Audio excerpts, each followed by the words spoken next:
bolani chet davlatga olib chiqish uchun uni otasini otalik huquqidan mahrum qilish.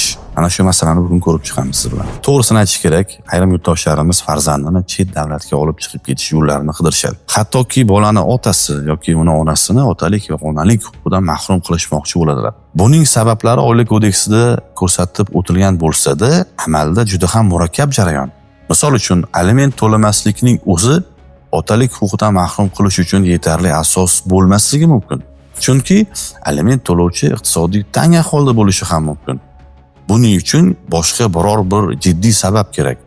Bu sabablar Oila kodeksining 79-moddasida aniq ko'rsatilgan. Unga ko'ra, ota yoki ona bolalarga nisbatan shafqatsiz muomalada bo'lsa, jismoniy ruhiy kuch ishlatsa yoki ruhiy ta'sir ko'rsatsa, mutassil ichkilikbozlikka, giyohvandlikka mubtalo bo'lgan bo'lsa va o'z bolalari hayotini yoki sog'lig'iga qarshi qasddan jinoyat sodir qilgan bo'lsa, shundagina otalik va onalik huquqidan mahrum qilinishi mumkin. Qolgan sabablar yetarli asos bo'lmaydi.